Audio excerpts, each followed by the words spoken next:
Hello everyone, नमस्ते। कैसे हो जी आप सभी? आई होप आप सभी बहुत अच्छे होंगे और हम भी ठीक हैं। मैं सीमा भट्ट आप सभी का बहुत बहुत स्वागत करती हूँ आपके अपने YouTube channel real life with Simu में। तो गाइज, पिछला ब्लॉग जहाँ पर एंड हुआ था, दूसरा ब्लॉग ना मैंने वहीं से शुरू कर लिया है।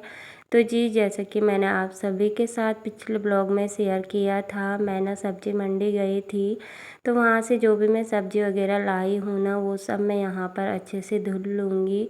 क्योंकि जब भी बाहर से मैं सब्ज़ी वगैरह कुछ भी लाती हूँ ना, तो डेली ही धुल लेती हूँ पहले, उसके बाद ही इनको अच्छे से सुखा कर ना फ्रिज में रखती हूँ। तो जी, यहाँ पर टमाटर और जो फल फ्रूट्स थे वो ना मैंने धोकर रख दिए हैं साइड।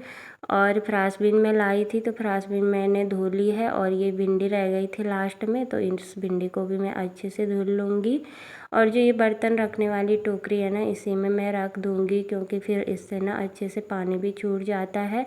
और रात को जैसे जब हम सोएंगे ना, तो उसके बाद मैं अंदर कमरे में रख दूँगी इन टोकरियों को, तो पंखे के नीचे ना इनका पानी भी अच्छे से छूट जाएगा। और फिर सुबह ना मैं इनको फ्रिज में रख दूँगी, क्योंकि फिर सब्जियाँ गीली रहेंगी ना, तो फिर जल्दी ख़राब हो जाती है। और जब पानी इनका अच्छे से सूख जाएगा, तो उसके बाद ना ये बहुत दिन तक अच्छे से चल जाती है।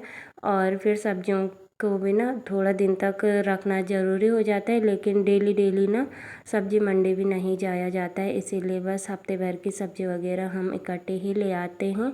और यहाँ पर संडे के दिन और वीरवार वाले दिन ना हाट लगती है सब्जी मंडी, तो फिर ज़्यादातर सब्जी वगैरह हम वहीं से ले आते हैं। और यहाँ पर मैंने सारी सब्जियों को अच्छे से धुल लिया है और बच्चों को मैंने बिठा रखा है पढ़ने के लिए। और फिर ना जब मैं किचन में रहती हूँ, तो बच्चे बार बार ना आ ही जाते हैं किचन में, आराम से बैठे नहीं रहते, क्योंकि अभी छोटे ही हैं। तो बस इनको बार बार यही देखना होता है कि मम्मा क्या कर रही है। और गाइस, जो भी ना ये सब्जी धोने का काम था, ये मेरा फाइनल हो चुका है। और सिंक में भी मैंने एक वाइपर अच्छे से लगा दिया है और सब्जी मैंने चढ़ा दी है, जो हमारे डिनर की सब्जी है।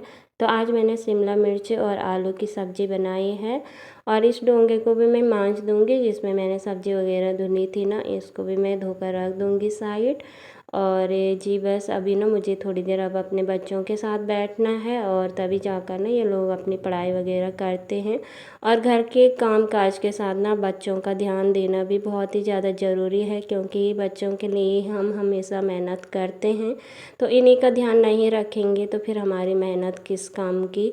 तो बस मैं जल्दी जल्दी से अपने काम वगैरह निपटा देती हूँ, और उसके बाद थोड़ी देर ना फिर बच्चों के साथ भी बैठ जाती हूँ, क्योंकि बच्चे भी दिन भर स्कूल वगैरह में रहते हैं। वैसे आज तो ना संडे का दिन था, ये संडे का ब्लॉग है। तो बस सुबह से भी थोड़ी बहुत बच्चों को मैंने पढ़ाई वगैरह करवाई थी, लेकिन बच्चों के डेली ही टेस्ट चल रहे हैं, तो इसलिए उनके साथ थोड़ी देर मुझे बैठना पड़ेगा। तो देख लीजिए, यहाँ पर मैंने सारी सब्जियाँ धुल कर रख दी हैं।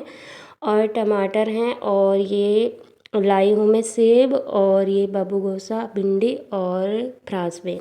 और गाइस, अभी मैं आपसे मिल रही हूँ 9:30 करीब। तो अभी थोड़ी देर ना मैं बच्चों के साथ बैठी रही, उनका काम वगैरह मैंने देखा, और जो भी उन्होंने लर्न किया था उसको मैंने सुना। तो फिर अभी ना हस्बैंड जी भी आ चुके थे, अभी 9:30 बज चुके थे। हस्बैंड जी की आज का दिन की शिफ्ट है, तो 1 बजे जाते हैं ड्यूटी और 9:30 बजे करीब घर आ जाते हैं। और फिर मैंने यहाँ पर बना ली थी सबके लिए गुलकौंडी, तो यहाँ पर मैंने सबके लिए निकाल ली है। और बच्चे भी अंदर बैठे हुए हैं बेडरूम में, और हस्बैंड जी भी वहीं पर हैं। तो देखिए जी, सब लोग यहाँ पर बैठे हुए हैं, बच्चे पढ़ाई कर रहे हैं, और अभी हस्बैंड जी इनके साथ बैठे हुए थे।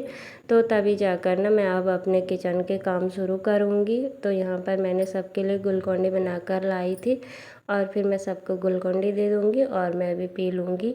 और बस जी, यहाँ पर फिर गुलकौंडी वगैरह हम पी लेंगे, और इसके बाद मुझे अभी रोटियाँ वगैरह बनानी है। तो थोड़ा बहुत ना बच्चों के साथ बैठना और अपने घर परिवार के साथ बैठना ना अच्छा लगता है। काम तो दिन भर का है, काम ना कभी ख़त्म होने का नाम नहीं लेते हैं। और गाइज, आज के वीडियो में मुझे आप सभी से ना बहुत ही ज़्यादा ज़रूरी बात शेयर करनी है। तो इससे पहले ना मेरी आप सभी से रिक्वेस्ट है, प्लीज़ मुझे सपोर्ट ज़रूर कीजिएगा। और अगर आप हमारे चैनल पर नए आए हो तो चैनल को सब्सक्राइब भी ज़रूर कीजिएगा। तो गाइज, हमें ना कोई भी सपोर्ट नहीं करता है, ना ही कोई मेरे मायके से, ना ही कोई ससुराल से। तो आखिर ऐसा क्यों है, तो इसी की बात मैं आज आप सभी को बताऊंगी। तो गाइज मेरे मायके में मेरे पापा नहीं हैं, भाई नहीं है, बहन नहीं है, मेरी मम्मी है। तो मम्मी वहाँ पर अकेले ही रहती है और मम्मी ने मुझे अकेले ही पाल पोस कर बड़ा किया, पढ़ाया लिखाया और शादी वगैरह करवाई। और मेरे मामा जी औरों ने हमारी बहुत ज़्यादा हेल्प की है। शायद ही कोई किसी के ना इतनी हेल्प कर पाएगा, लेकिन मेरी मम्मी ने भी ना अपनी मेहनत ना हमेशा ही की है और अपनी मेहनत से मेरी मम्मी कभी भी पीछे नहीं हटी है। और आप समझ ही सकते हो, एक गांव की औरत और कर ही क्या सकती है। ना ही मेरी मम्मी पढ़ी ना लिखी, तो बस अपने जो भी खेती का काम वगैरह, गाय भैंसों को पालना, दूध वगैरह बेचना और खेतों का जो भी राशन वगैरह जब ज़्यादा हो जाता था तो उसी को बेचकर और मम्मी ने हमारे घर का खर्चा उठाया और मुझे पढ़ाया लिखाया और अच्छे से अच्छी ज़िंदगी देने की कोशिश की। और गाइस फिर गांव में क्या होता है ना, लड़कियों की शादी जल्दी ही कर दी जाती है। तो मेरे साथ भी यही हुआ। जैसे ही मेरा 12वीं हुआ तो 12वीं के बाद मैंने बीए किया और जैसे ही मेरा बीए फाइनल ईयर था ना, उसी साल मेरी शादी भी हो गई। तो फिर ना मैं भी पढ़ लिख कर कुछ करना चाहती थी, अपनी माँ का सहारा बनना चाहती थी। लेकिन बीए फाइनल ईयर के साल ना मेरी शादी हो गई। पेपर भी ना मेरे शादी के बाद ही हुए। तो फिर उसके बाद शादी हो गई और फिर ससुराल में आकर भी ना, यहाँ पर भी मेरी सास नहीं थी, ससुर जी थे। और ससुर जी भी 1 साल के बाद ना उनका एक्सीडेंट हो गया था और वो भी ना 4-5 साल तक बिस्तर में ही रहे, क्योंकि उनका एक हाथ पैर ना सुन्न हो गया था। क्योंकि उनके सिर में चोट लगी थी, तो चोट की वजह से ना वो मतलब इधर उधर भी नहीं जा सकते थे और उनका एक हाथ पैर ना जैसे लकवा टाइप का हो गया था। तो फिर मेरे साथ मेरे बच्चे भी छोटे थे और बच्चों को भी देखना था और फिर एक तरफ ससुर जी भी ऐसे हो गए थे। तो बहुत ज़्यादा परेशानियों के बाद ना मैंने अपने बच्चों का किया, ससुर जी का किया और फिर हस्बैंड जी पे ना अकेले ही सब कुछ जिम्मेदारी आ चुकी थी। हमारे 2 छोटे बच्चे और घर तो गाइज हमारा अपना है, ससुर जी ने बना रखा था। और पर घर अपना होने से भी ना कुछ नहीं होता है, बस यही है कि हम किराए से बच जाते हैं। लेकिन घर के अंदर भी ना, बाज़ार में जब रहते हैं ना, मार्केट साइड में, तो सब कुछ खरीद कर ही लाना पड़ता है। ऐसा नहीं है कि घर अपना है तो घर के अंदर ना खाने पीने का सामान और घर के भी कितने खर्चे हो जाते हैं वो अपने आप हो जाते हैं। ऐसा कुछ नहीं होता है, घर में भी ढेरों खर्चे हो जाते हैं। और सब कुछ अकेले मैनेज करना ना हस्बैंड जी के लिए बहुत ही ज़्यादा मुश्किल हो जाता है। और इतनी ज़्यादा हाई फाई नौकरी भी नहीं है गाइस, हस्बैंड जी सिक्योरिटी गार्ड की नौकरी करते हैं। और मेरे मायके से भी कोई सपोर्टिव नहीं है, कोई वहाँ पर है ही नहीं। अगर पापा होते, भाई होते, तो मुझे ना ज़रूर से सपोर्ट करते। अगर नहीं भी करते ना, अगर होते तो मेरा ना थोड़ा सा सहारा रहता कि चलो ज़्यादा परेशानी आएगी तो वो आज नहीं तो कल मुझे सपोर्ट ज़रूर करेंगे। लेकिन गाइस ऐसा कुछ भी नहीं है। तो इसीलिए मैंने सोचा कि चलो मैं भी अपना ना चैनल ओपन करती हूँ। मैंने भी लोगों के वीडियोज देखे थे, मैंने भी लोगों को इसमें कामयाब होते हुए देखा है। तो फिर मैंने सोचा चलो क्या पता भगवान जी मुझे भी यहाँ से कामयाब कर लें, क्योंकि बाहर जॉब करने तो मैं नहीं जा सकती हूँ। मेरे पास 2 छोटे बच्चे हैं, आप देख ही सकते हो। और मेरी मम्मी भी गांव में रहती हैं, तो गांव में भी मम्मी ना अपना खेत वगैरह देखती है और मेरी मम्मी भी वहाँ पर अपनी भैंस वगैरह रखी हुई है। तो मम्मी भी ना अपने ही कामों में वहाँ पर बिजी रहती है। और गाइज अपना ससुर जी भी नहीं हैं, वो भी चल बसे हैं 2022 में। और उसके बाद ना हम लोग अकेले से पड़ गए हैं। और पिछले साल भी ना 2023 की बात है, तो हस्बैंड जी यहीं ऋषिकेश एम्स हॉस्पिटल में ड्यूटी करते थे। वहाँ पर भी इनकी सिक्योरिटी गार्ड की ड्यूटी थी, लेकिन वहाँ से भी ना जो भी लोकल लोग थे ना, प्राइवेट वाले, उनको हटा दिया था। उसके बाद वहाँ पर जो फौजी रिटायर है ना, उन लोगों को लगा दिया गया था, तो वहाँ पर से भी ड्यूटी छूट गई थी।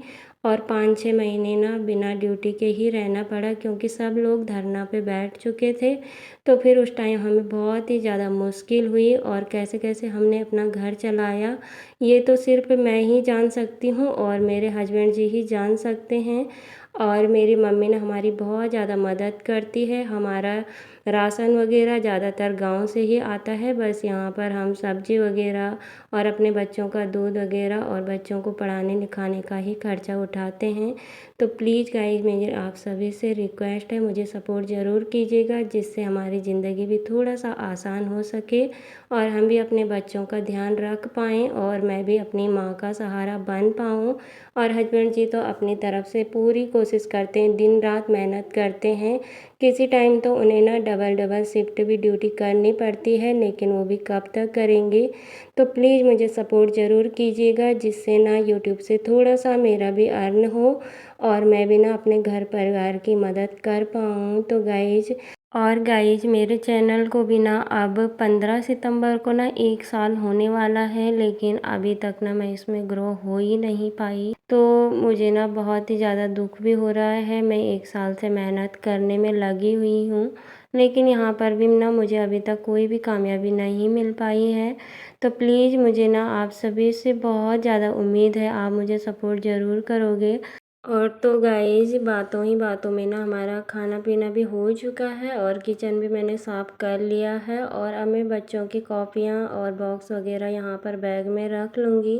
कल ना बच्चों का स्कूल है। तो गाइज इसी के साथ मैं आज के इस ब्लॉग को अब यहीं तक रखती हूँ। उम्मीद करती हूँ आपको हमारा आज का ब्लॉग पसंद ज़रूर आया होगा।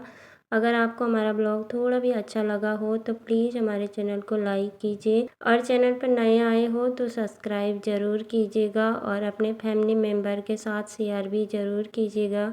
मैं सीमा भट्ट जल्दी मिलूँगी आप सभी से एक अच्छे से नए ब्लॉग के साथ। तब तक के लिए नमस्ते, बाय बाय फ्रेंड्स।